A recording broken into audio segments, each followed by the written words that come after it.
the Upshot, Ultra-World Disc Golf's podcast about the latest in the disc golf world. I'm the editor, Charlie Eisenhood. Joining me is Josh Mansfield on this Tuesday, January 21st. Hope everybody enjoyed the long weekend. You know, we had a lot of serious shows. We've got a lot of stuff to talk about, all these pros, a lot of interviews. So I'd keep it light, do something a little bit easier to digest today. Everybody's kind of bummed out having to go back to work on a Tuesday after a holiday weekend. So in light of that, I decided let's talk about Trump's inauguration. Charlie, you know we're gonna get hate comments just for that joke. Come on. However you feel about it, it is big news in the United States and around the world. No, but let's not do that. And no NFL talk today. Just Chiefs are going to get crushed next week. Let's all get ready for that. Get your popcorn ready. Go Bills. In fact, today we're going to hit the news quick, and then we're going to tackle some mailbag questions. We have. It's been a while. We were digging months back in the archives for some questions, so it should be fun. We are about a month away from the start of the season. And why don't we talk about some actual disc golf that happened? The Memorial was this past weekend, Josh. And, a little sunshine down in Arizona. Shout out to Terry Miller, the disc golf guy, getting that coverage out nice and quick. So you can, if you haven't watched it yet, you can go check it out. All the rounds are up at this point on the MPO side. You know what, Josh? Disc golf in 2025 picks up where we left off in 2024 as Gannon Buhr did his thing, final round, absolutely cooking, and puts together a 42 under over 4 rounds to beat Ezra Aderhold and Anthony Barella. AB was in position to win, had what was it? It was a 4-shot lead over Gannon going into the final round. But ended up shooting 7 strokes worse than Gannon in that final round. A couple bad breaks and kind of classic Gannon just applying intense pressure. From hole 6 to 18, Gannon only missed birdie twice. And it just seems to do that every time. And so Gannon wins again, Josh. Three-peat. He also mentioned in his interview with Terry at the end that he is undefeated at the Memorial now. So I knew he'd won the twice, but I didn't realize that he's never lost this event that he has played it. So, Gannon's inevitable. Congratulations.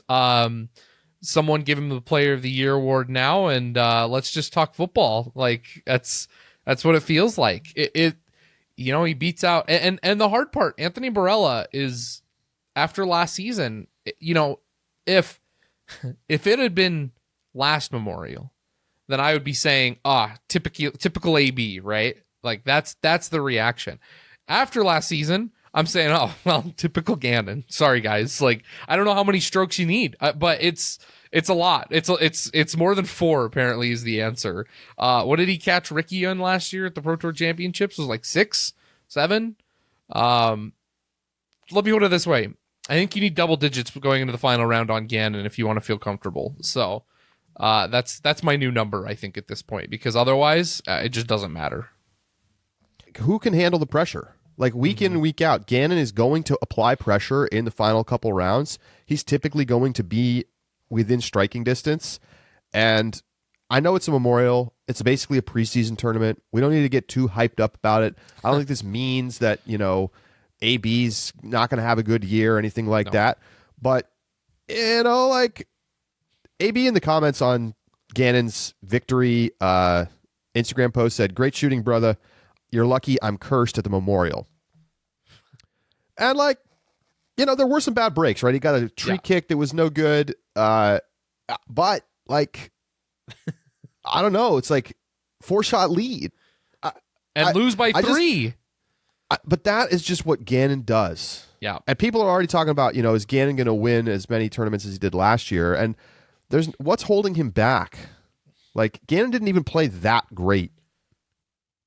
He played fine, but he didn't play that great. It wasn't like some suffocating performance. I don't know if anybody shot an 1100 rated round, Josh. Can you believe it? I went and looked this morning. Gannon had the highest round at a 1084, and that was his final round. So that was our top round. But I mean, 13 under. We've seen 17s at the Memorial, right? You probably need to be scratch. 13 was the highest or the lowest under par of the weekend. That was shot also by Parker Welk. I think Ezra and AB both shot that in round 1. So there were a handful of 13 downs, but Gannon's was the lone one on the final day, which elevated that rating up.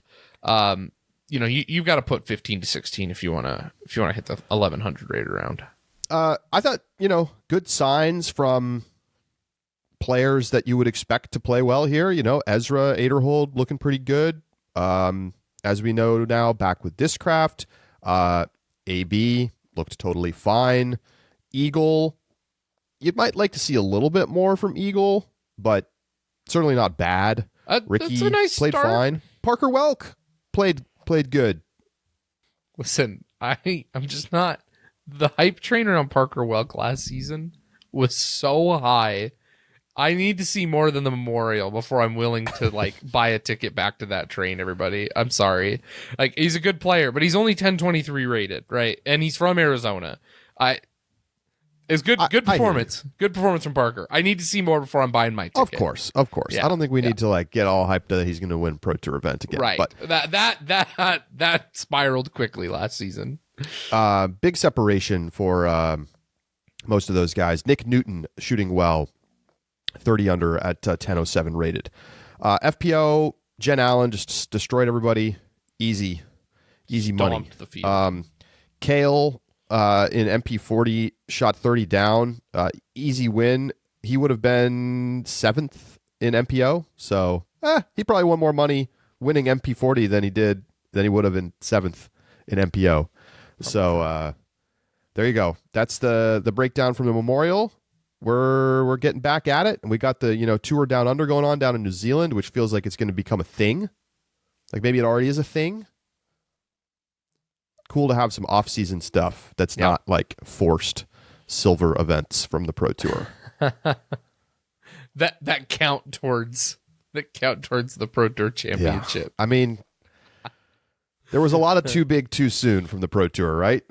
Yeah, I listen. We loved the idea at the time. It just became tough to kind of keep track of and hold on to. So, all right. So let's hit some other news. Casey White is back at Discmania, Josh, on a 2-year deal. Think there was definitely some questions about whether he was going to be back or maybe go to MVP. Of course, he's close with Simon, Northeast based. Would have made a lot of sense. But he ends up back at Discmania, and we'll look forward to talking with Casey on Thursday. We'll have him on for an interview. Friend of the pod. Congratulations on the 2 years. That's getting a multi-year is a nice benefit that I don't think a lot of players are getting, or as many players are getting as usual. That's a great point. There's a lot of single-year deals this offseason. Josh, what else we got? AJ and Deanne Carey announced at Prodigy. Maybe I don't know if this is the big signing that it was hinted to. Surely Nice pickup, good players, but there's just no way that this is the big move. I really like Deanne Carey at Prodigy. I think that is a nice, it's a good FPL player to have. You've got add another one. She comes up on coverage, makes some lead cards, has some good performances. Probably got for a fairly decent deal. It's a good fit. I like it. Well, we just did an Inside the Circle last week talking about where we think players are going to land who hadn't already signed. And I stand by what I said there, which is that I think Gavin Rathbun is going to go to Prodigy. And apparently Gavin's sponsorship announcement is coming today. So if we'll it drops see. before the pod, we'll but that feels like the big one. Yeah. From a Prodigy perspective, that maybe is a big one. Honestly, I like, unless he goes to Discraft, I think Gavin Rathbun is a big signing for just about every other company. I mean, Discraft's got the depth right now in the MPO side that just, he fits in and along a bunch of other players. But other than that, I don't know of any other team that has quite the same depth that would make a Gavin Rathbun signing feel not like a pretty big grab. Yeah. So Jakub Semrod back at Latitude. Yep. Not earth shattering or anything, but no, we got to mention official. it. And then we have the list, the Discraft list that they do, where they make the one big announcement with everybody that's left. Yeah, as Kale sort of flagged in our interview, he said nobody's leaving Discraft this season. Indeed, they re-signed everybody. So you've got we didn't already know Ezra Aderhold, Valerie Mondahano, Adam Hammis all back. I think everybody else on their elite team had already been announced. And then tour team, they moved a couple people down. Brody is moved down to tour team. Corey Ellis is moved down to tour team. I find this a little bit interesting, and I mentioned this in the Ultiworld Disc Golf Discord for subscribers. The tour team has both major champions in Corey Ellis, for instance, along with people who I have never heard of. Yes. Who are like up and coming players, which I find to be a little bit of an interesting choice from Discraft. I think in some ways it makes sense. Like, you want to support people who are like out on tour, and like up and comers can be important, interesting names in the future. But I feel like there should be like another tier between their like highest tier and then like the up and coming tier, because it just feels like Corey Ellis and Brody Smith probably shouldn't be on the same team as literally people who I have never heard their name. Sure. I see your point. I think that the advantage you have here, number one, is you just make it very clear that the tour team has very, very individualized deals, and I'm sure like their top team does as well. That's a great point. But Innova probably, I bet if you're on a certain team level, you probably I bet you could take and just boilerplate all of those contracts, and they're all pretty similar, right? The further down you go, the more the more and more similar that they look. Here's what you get. Here's your allotment of discs. Here's your royalties. Here's what tournaments will pay for, etc. Right. So I think that there's probably a lot more individuality to these contracts than that. Obviously, if Brody Smith's on there, of course there is, because the way that he brings value to Discraft is very, very unique. And so there's a lot of individuality to those contracts. And then the other part that I'll say that is a big advantage, think about 2 years ago now, 2, I think it's 2, when Corey Ellis won the European Open, it was just an easy, congratulations, we're going to promote you up to the top team, give you a disc. And you don't know who is going to be the one you're going to want to promote. If Brody Smith starts winning tournaments, bump him back up. If one of your up-and-comers wins a Pro Tour event, bump them up, give them a disc. Whereas if you have them 3 tiers down and you have someone pop off and go crazy, then It's like, we're going to give you the tour team and a disc, but no one else gets a disc. Or we're going to jump you 2 tiers. So I just think there's a lot of flexibility that comes with a big second tier, and I don't think there's a problem to that. Fair enough. Yeah. I mean, and who knows? Maybe we'll start saying some of the names on the tour team that, they're IDing as potentially future stars. Yeah. Let's see. We've also got a somewhat interesting business news. TSA releasing discs that are molded by Discraft. This is Thought Space Athletics. They have historically been all MVP molded, and now they're coming out with some Discraft stuff. There's been, all kinds of reactions about this. I'm most interested in the why, because it doesn't seem like TSA is, doing poorly. If anything, their profile has grown a lot in the last couple of years amidst the connection with MVP seems to be a helpful thing for them rather than something that deteriorates from that. But I get the sense, just like Discmania did a few years ago, that they wanted to be diversified in case of some issues, and maybe there's something going on behind the scenes that we don't know about. But if you're not beholden to working with a single manufacturer to make your disc, why not have some optionality and try to get the best molds you can from different companies? Okay, let me offer you. When you said Discmania, I thought we were on the same page. We are in the same chapter, but not on the same page. Okay. I thought it's because MVP possibly is not producing enough discs for TSA.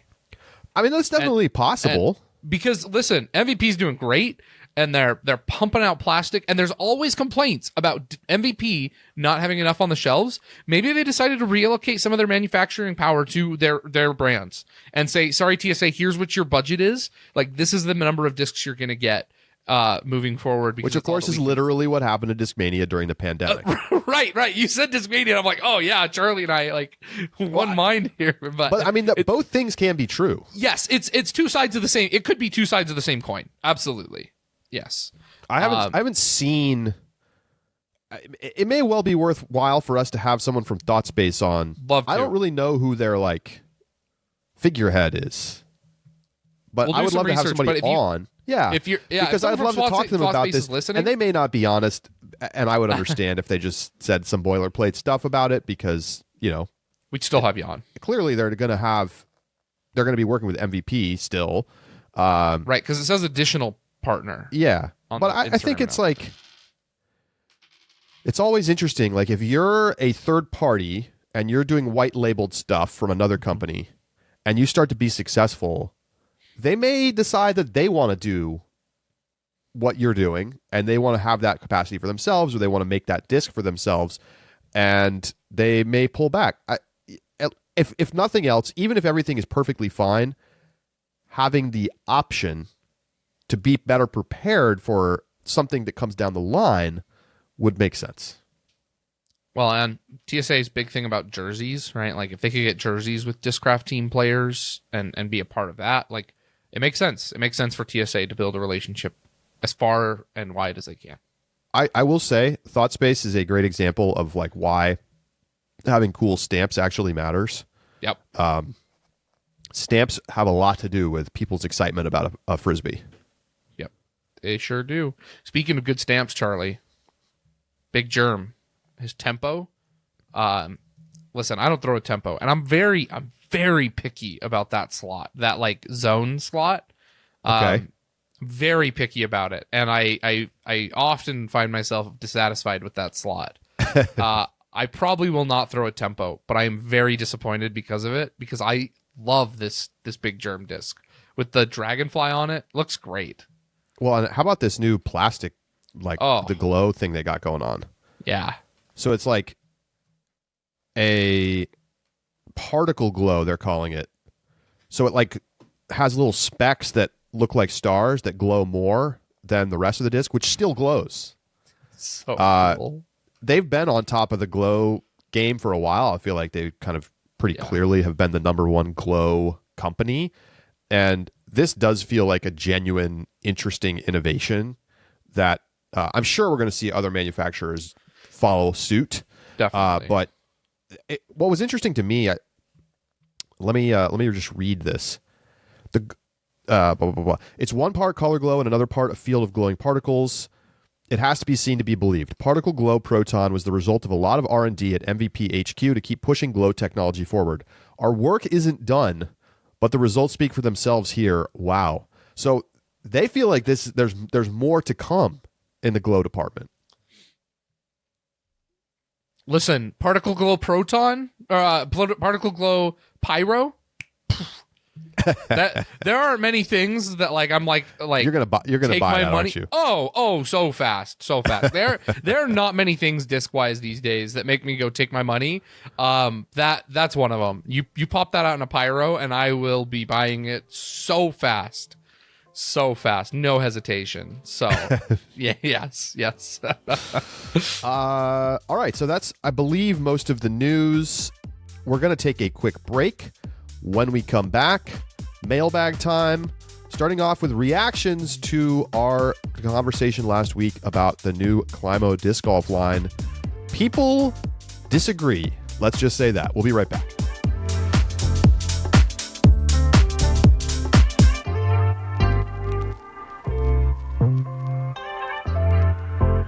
The Upshot is presented by Pound Disc Golf, makers of the best bags in the sport. Well, they've got a brand new colorway available for the double convertible Rufus, Marine, and Sage. Just you have to be careful you don't lose this thing. It's camoed forest colors.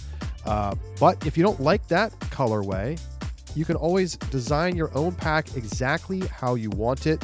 All the custom Rufus packs now available at pounddiscgolf.com are in the double convertible format with the bigger pockets. And so it's just really the sweet spot, in my opinion, for a bag. You've got plenty of space for discs, but it's not too big. It's not too bulky. There's a reason these Rufuses are flying off the shelves. Buy a bag, buy it for life, guaranteed for life at pounddiscgolf.com.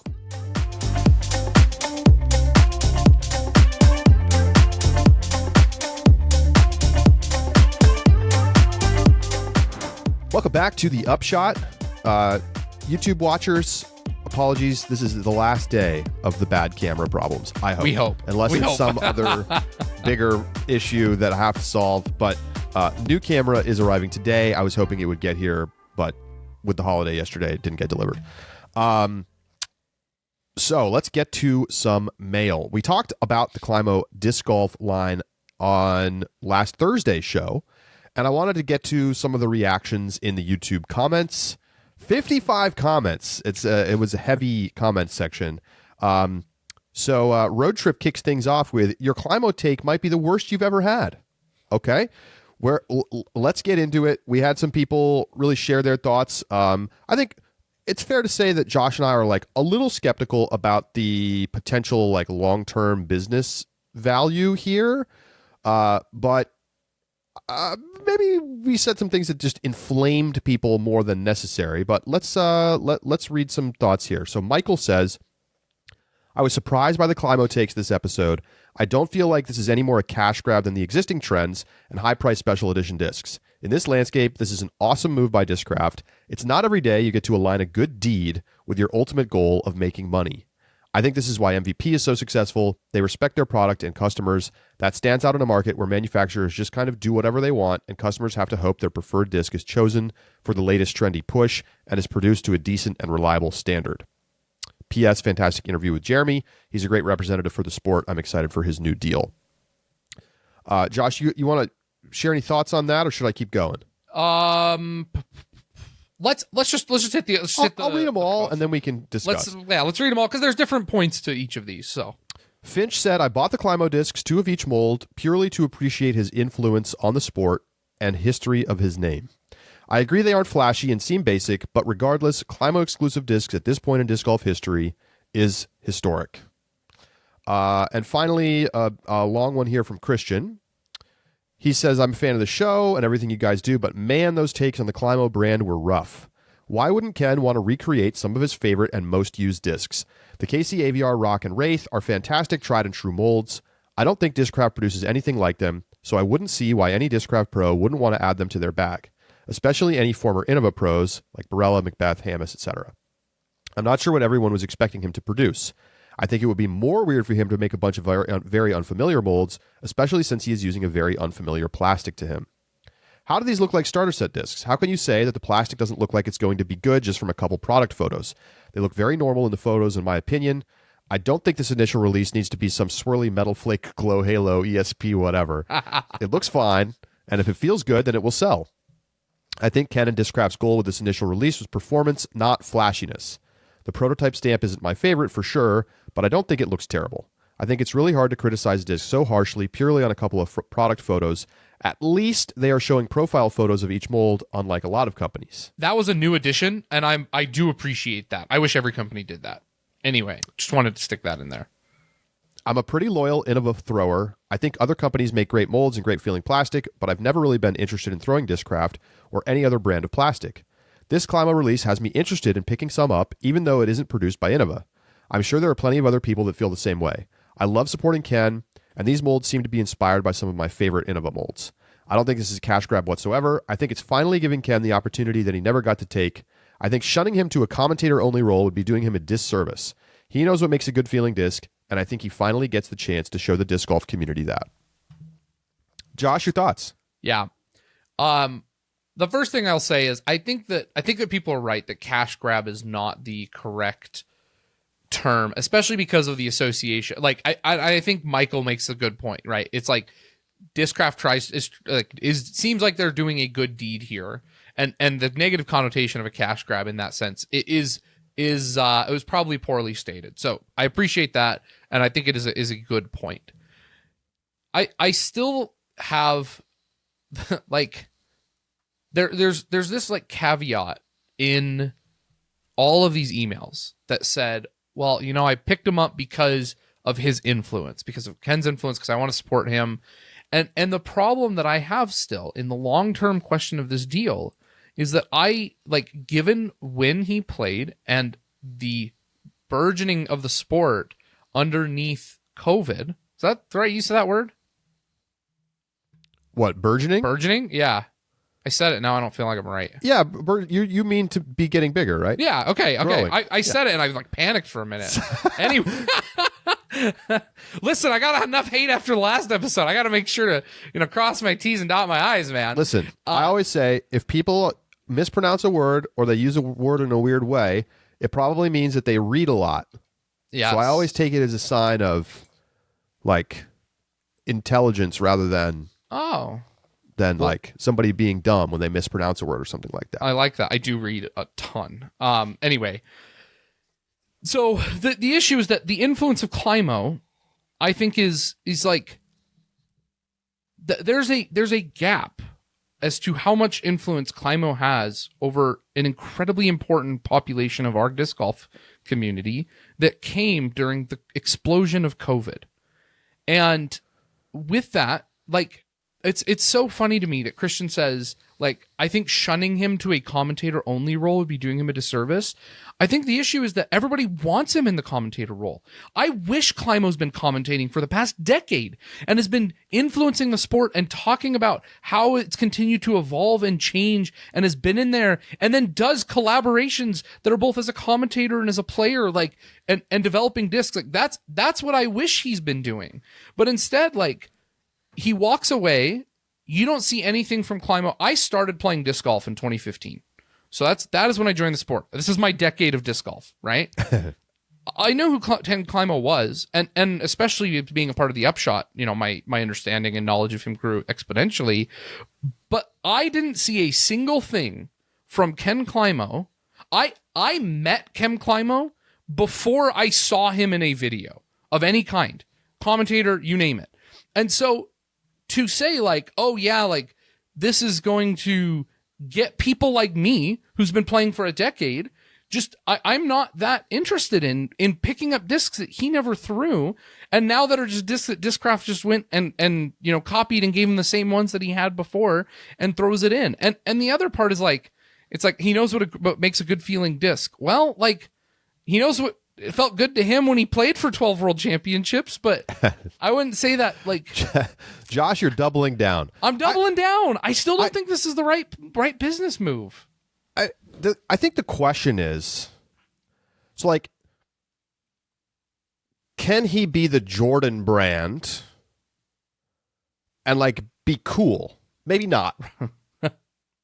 But just because disc golf wasn't popular enough when he was in his heyday for the kind of this legend to live on in the same way that I think it will for Macbeth. That's saying nothing about what a great player he was or anything like that. 1,000%. So I think the interesting piece to me is going to be how do they do this moving forward? Sure. Because we've already started to see some reviews are starting to trickle out. Paul Macbeth texted me and said that the plastic is unlike anything else Discraft has. So that alone is going to make this interesting to people because it's I want to try this new plastic. And if I said from the beginning, and I stand by it 100%, if they make good discs, they will sell. Sure. It's that simple. I think that the marketing around the whole thing has been really good. They released these videos that are showing people who Climo is. Maybe they don't, but I think they recognize many people don't know his story. So they're showing his story. Good videos. They have an opportunity if he continues to stay out there and do media appearances, even if he's not commentating, right? Just being in the public eye, going to tournaments. He is, if not the best player of all time, number 2 behind Macbeth. There's no argument about that. So I think that there's definitely opportunity here. The question I've had from the start is like, what's the audience? Is this marketed to everybody? Like, generalist stuff like we're seeing from most of these companies? Or is this more of a niche thing? Is this designed to be for an older segment of pros? And I actually want to get to a mailbag question that strictly went to that. This one comes from Sharik, who said, Discraft's perspective makes a lot more sense if you factor in the fandom survey. Innova clearly owns the old guy market, and this seems like a reasonable strategy to chip away at it. It might not work, but I can see older players wanting to throw some flippy plastic in familiar slots to support Climo. Also, Innova, House of Discs, and MVP all have multiple brands, so I can see Discraft wanting a third brand of their own. And it's worth pointing out, again, this is fully operating as its own brand. Basically, yes. Discraft producing discs for them, and it is owned by Discraft, but it is existing as its own company and its own brand with its own distribution and everything. So I think that's a compelling case. I think there's a compelling case to be made that this is going to really resonate with people who have been around longer. Agreed. You have the people who from the pandemic, of course, and lots of newer players, and that's always going to be true. But now when people join the sport, this will be an existing brand, and they'll be like, oh, cool, like this is like a legend of the game, and I can buy his discs. Because let's be honest, so far, it seems like the discs are pretty appropriate for players with lower arm speeds, beginners, older players, and not necessarily like these are going to be things that go in really, really hard throwing pros bags. And that's totally fine. I generally think it's a bad strategy when pros are like, my signature disc is a, 13404. I think you literally just named the words of the Venom or the numbers of the Venom, which was Anthony Barella's signature disc last year. Right. I'm just throwing those out of nowhere, but like you get my point. I think you hit it. Yeah. That's so funny. Okay, let me offer. Okay, but here's why I don't agree with Sharik here. He goes, yeah, let's chip away at the old timer market. Okay, but guess what?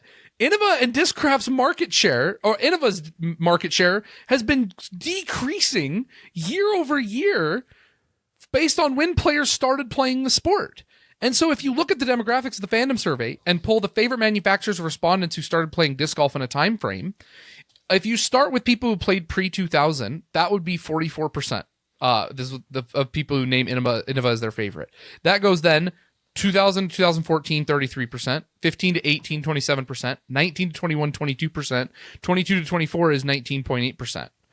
Discrafts stays pretty consistent with a pretty big jump in the 18.5% at 19 to 21. Otherwise, they're hovering around 14, 13% for those across all the groups, right? So my point is that like we've watched Innova's market share decrease. Yeah. And so it's like, yeah, let's chip away at the brand that is like moving in the wrong direction. And Innova's huge, right? No. Like, but you're acting as though it's a zero-sum game. But you can still, they already have exciting young players who are social media first, under age of 25, like appealing to the up-and-coming teenagers who are buying Frisbees. Like, they have that. What they don't really have... I mean, what like, on the older side, right, they have Ulibarri, who is still very much on tour, present, big face in media. I think he's a great fit for, like, appealing to that demo. Yep. You have Nate Doss, who is on commentary, but, just isn't quite as present now as, like, a marketing face.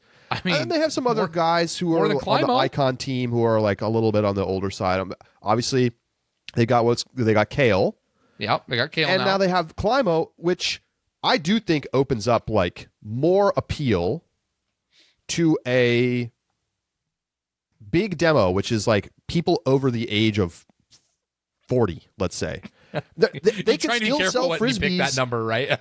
They can still sell Frisbees to all of the kids who maybe don't care about this, while also selling more Frisbees to the people who are over 40, of which there are many, and there will be more moving forward. So I just you make it sound like it's not possible to do both, and I wonder whether Discraft even cares about the business side of this all that much. Listen, I think they did this because they felt like Ken Climo is an important figure in the sport that deserves to have this kind of ability to take advantage of the current moment in disc golf and live out his legacy. And if nothing else, we should just be happy that they have kind of brought him out of retirement in a sense. Yeah. And that's why I think the use of the descriptor cash grab that I used last week was incorrect. Because if that's the case, if you just completely remove the business side of this and just look at it big picture side, I agree. Congratulations to Climo. I've always wished, like Macbeth has said, that Climo has been more involved as a commentator. I hope that he does get more involved as a commentator and is involved in that sport. I personally and I am glad, and you're right, because Ken Climo deserves to continue to profit and benefit from his role in the sport. That's not where I want to see Climo. It's not where I see Climo's value personally, right? I will not be buying these discs. I just don't care to throw them, because if I wanted to, I already have a Wraith. I'm good. And so I won't. But if you just go big picture, then you're right? Congratulations. Good for Discraft for making this kind of big move in the symbology you talked about. Good for Climo for getting the bag and getting an opportunity to take advantage of this current market. I still am skeptical on the business side, but big picture, I can absolutely agree with you there, Charlie. All right, let's move on. Josh, what do you got for us? Yeah, this comes from Mr. Paul Macbeth himself. I love this email. It says, I'm finishing your podcast that dropped today, and you're talking about the Memorial, and this idea just came to my mind. What if tournaments like that had a cap on the speed? For example, the fastest you can use for that tournament is a 9-speed for MPO. So leading up to the event, the staff at check-in has a stamp where they weigh and confirm the speed is under 9. Approved discs have a stamp, and if you're caught throwing a disc without a stamp, immediate DQ. All right, let me offer you another proposal, Charlie. You can also put weight restrictions on discs. So DDO, you must throw sub 150 gram discs only. Oh God. That's why would you choose that tournament for that? Because that's why it's funny, Charlie. Oh my God. Could you imagine trying to throw into a headwind like that with a 135 gram driver? Anyway, it could bring back some pretty legendary courses and tournaments. Daylaw, Memorial, Old Worlds courses, Vegas, Milo East and West. Charlie, your thoughts? Well, so Macbeth sent this to me, and I think it could be really interesting. And I sort of think about it more in the sense of sub tour exhibition events. Yeah. Which we've talked about this in the past, having a classics tour or something like that, where you go to play some of these OG courses. And I do think it would be interesting to play them in an old school way by limiting disc speed and seeing what pros can do with fairway drivers and mids rather than being able to just jam on drivers. I think, does it make does it make the Memorial more interesting? Maybe. I mean, I don't know that it would substantially change the outcome. It might make some holes more difficult. I just generally think, though, that a classics-focused tour that did classics things could be a really interesting chunk of the overall, let's say, the Disc Golf Pro Tour could operate something like this. And it would be more along the lines of a silver, right? Maybe they don't even live stream to keep that old school vibe. It's Jomez only. Or you get DGN exclusive, but not live. Yep. And, you'd do the marketing specifically around it being a classics tour. Maybe Climo Disc Golf sponsors the classics tour. There you go. Come on. You do a cash prize based on your accumulated points at the end. I think you should also limit how many discs you can have in your bag at that tournament. Sure. Right? I mean, you only can carry 5. Like yeah. And here's the thing. You limit 5, where the fastest disc you have is a 9-speed at the Memorial. You might think twice before you try and clear that water, right? Now you're down to 4. I don't know. I think that there's some interest here. I really like this. It would be really cool to have disc limited tournaments just because like you could put up a little graphic that shows everyone's what they chose. Yep. They have this disc in this weight and like list the flight numbers. And then when they pull the disc out of their bag, you know exactly what it is. Yep. One of the problems we have in disc golf right now is that, you know, if you're watching live coverage, who the hell knows what they're throwing? You're not allowed to talk about it anymore specifically. You can only talk about sort of general categories. Well, the number of times it's wrong, also too. really hard as a commentator, right? Yeah. I don't know their bags well enough to be like, oh, that's this disc. Like, certainly there's specific discs and specific slots where you do know what they're throwing, but sure. With the players, you'd have to have somebody on the ground confirming every shot, and it does make it harder to talk about like interesting choices, right? We can talk about speeds and like, oh, they're throwing fast here, they're throwing slow here, like that is somewhat interesting, but being able to talk more specifically about the slot and like the stability of the disc is genuinely more interesting and informative. And I honestly hope DGN changes their tune on sort of like current, like you can't talk about what mold it is. And I just think they need to tell companies, get over it. Like, if you want to get talked about more, sponsor more players. Like we've talked about this before. I don't need to go deep into it. Like, it does feel a little unfair when you have, a commentator who's sponsored by a company who knows that company's slots extremely well and can talk about a Discraft thrower's bag, for instance, at length. But then if someone's sponsored by Prodigy, they have no clue. Yeah. There would have to be work done on the commentator side to make sure that didn't happen. But to get back to the original point, I love the idea. Yeah, me too. I think somebody could do this and probably make some money by getting a sponsor for it. And I would support. It would just feel really refreshing to do something different. Mm-hmm. Yep. All right. What's next, Charlie? Well, how about we go to, let's see. How about this one from Weston? So Weston emailed about 18 months ago. And he said, I was a big Dynamic Discs fan for 10 years, and I loved supporting them. I felt like they were the little guy, and I love their marketing. Now that they sold their business, I have zero interest in buying their product. Am I the only one? And he followed up last week. And he said, I still feel the same way as I did when I sent the first email. I believe I was one of DD's core customers. I enjoyed supporting a small U.S. disc golf company. I consumed all the media they put out with a team full of personalities and a likable owner. It used to be that if you looked up disc golf on Google, Instagram, etc., you would get DD content. Disc Golf Answer Man, combined with Danny's videos, sold a lot of discs. It showed a lot of the personalities of the players and the owner and made you want to be loyal. When they started cutting their media department and sold out, their market presence and all loyalty is gone. RIP. Now, I think there's kind of two things here. There's like supporting a small company versus supporting one that's like owned by a conglomerate, which, fair enough. I don't necessarily know that resonates with everybody, but I'm some people that does, and that's fine. But I think it gets to a bigger point about the strategic failures at DD. Why not pay Danny Lindahl enough to keep him? Right?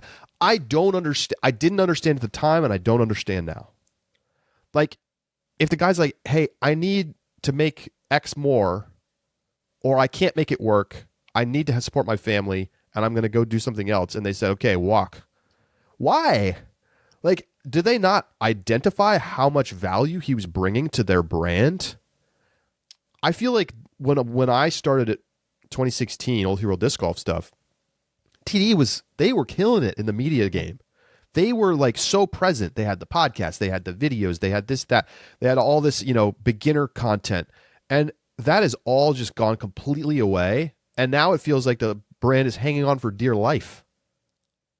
I find it very sad. And I feels like they took it for granted that like they were moving product. I remember DD like got a front front page business story in the Wall Street Journal during the pandemic because things were going so well. And obviously it was a major rising tide lifting all boats at that time. But, DD has they've completely like blundered away all of this goodwill. And now it's like, where are the DD fans? I don't even hear from them anymore. It's brutal. I learned to play disc golf from the Physics of Flight series from Danny Lindahl. Like that is how I learned and got better, was by watching those videos and applying those principles. And especially now in the COVID era, like to have him and record a video, right? A YouTube video. Hey, welcome to disc golf. You're probably here because you can't do anything else. And put that on a QR code on their starter sets that they have in Walmart. Like, yeah, you're right. I think I completely agree. This second paragraph here of Weston going away from that media, that's the mistake. That's what killed DD. Not that necessarily they joined a bigger company. Now, one may have caused the other, for example, but yeah, I mean, agree. Look, all these guys were going to sell to House of Discs. Oh yeah. The valuations, it's life-changing money, you're getting an exit, like how do you not say yes? Yeah. But I think that things were already going probably a little bit in the wrong direction because there's been other mistakes strategically at DD, in my opinion. Changing GBO to DDO and like sucking the life out of that tournament was a complete mistake. Yeah. The way that Worlds was handled, like the inability to adjust to the changing like pro market, and sort of this like emphasis on wanting to stay in Emporia, I think probably was a long-term mistake. Yeah. Like if they had moved to Kansas City 10 years ago, would they be in a better spot? I don't know, but like obviously a small town is not a bad place to have like a warehouse because you're not paying as much for land, but I just wonder whether they like, I don't know. It's just GBO was like the tournament. It was 10 years ago. It was the big one. And they completely like no one even goes to DDO now. They fell off tour. It's not even on tour. It's tough. It's really tough. Well, Charlie, let me add another email to that discussion. I think this segues well. This comes from Doug. Attempting to fund Champions Landing primarily as a pay-to-play course is a bad business decision on its face. Emporia has too many free-to-play and cheap disc golf courses in the area, and might I add, like really good quality ones for amateur players as well. Really good quality ones. Average players won't pay to play a championship level course on a regular basis, and Champions Landing isn't the right property to create a red-white level course that is worth paying for. I hope it works out. No one is rooting for disc golf courses to fail, but it just looks like a bad idea. Yeah, I think this is a little bit of a timing problem, but it's hard to argue. Like, you will have to offer a product worth paying for.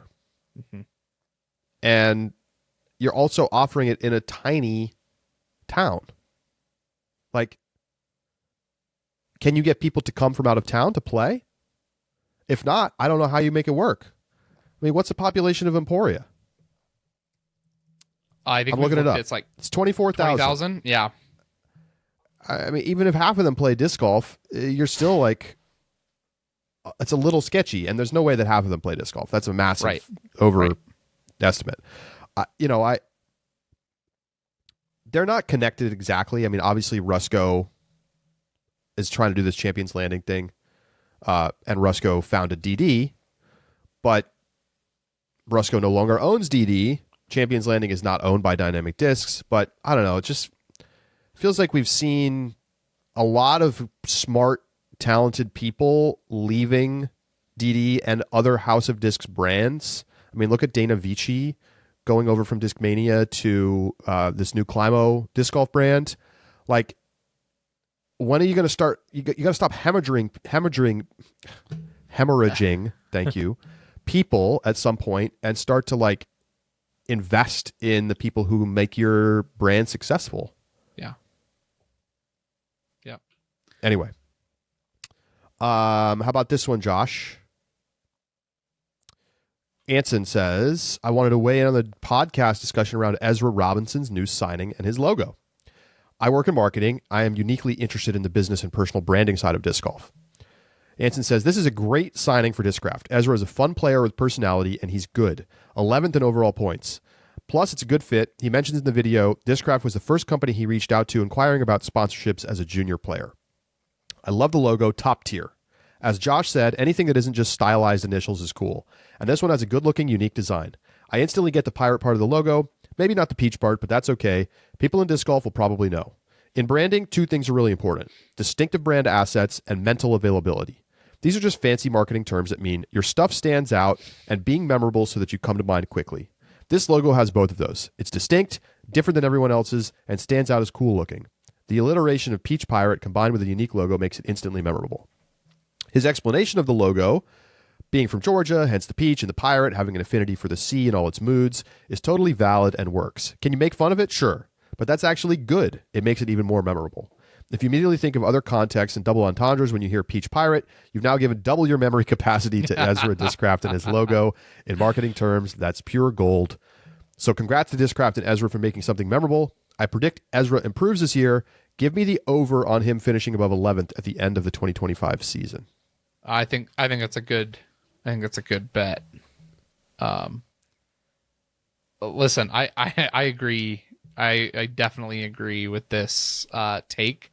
It is. I definitely see like where you can make fun of it, but it's such a he's right. It's such a memorable logo, and it gives personality to Ezra, and I'm excited for him to be marketed properly because I think he really is a great marketing asset to the company that he is with. Anson, the more I have thought about that logo, the more I see it, the more I like it. So I'm with Anson on this one. I think he hit the nail on the head. I think we got one more, Josh. All right. Last one comes from Midnight Flyer. Argument in favor of making C2 the standard circle. Okay, here we go. Yeah. Is this the smaller baskets of today's disc golf? The concept of the circle is to represent the putting surface and delineate its rules. The fact that putting occurs outside of the circle in today's game proves that the current circle is failing to encompass all putting. Put another way, I think the fact the concept of C2 being so intuitive to basically the entire player base shows that everyone agrees that tries from this range are still putts. I'll put it another way. They're called jump putts, not jump throws. The current circle is failing to accurately represent the putting surface of the modern game. This change fixes putting statistics. It also introduces the concept of the two putt into disc golf. It already exists, but it's hidden as a missed C2 putt. It's a simple recontextualization that's long overdue.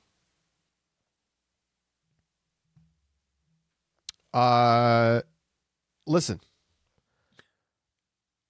I basically think that this is correct for the pro game. Just like, let's make the change. Yep. I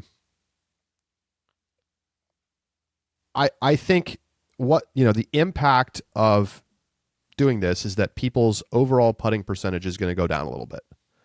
But I think that's okay.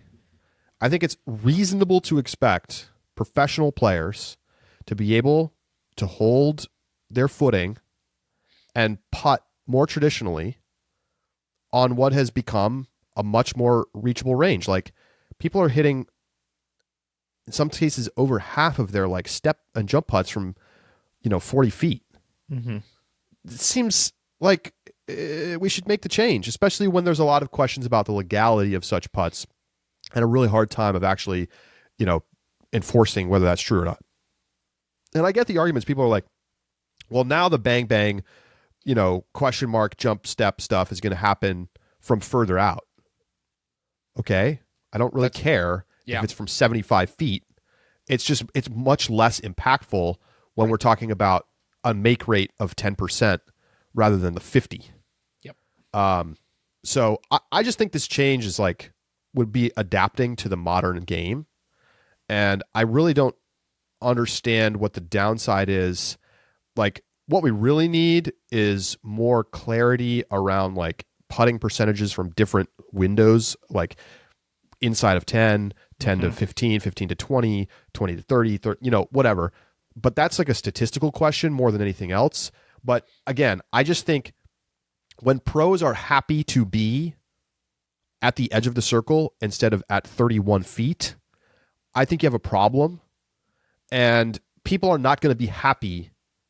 I mean, sure, maybe they're going to be marginally happy to be just outside circle 2 rather than just inside, but it's not going to be nearly as beneficial of an impact on like putting rates from there. Right.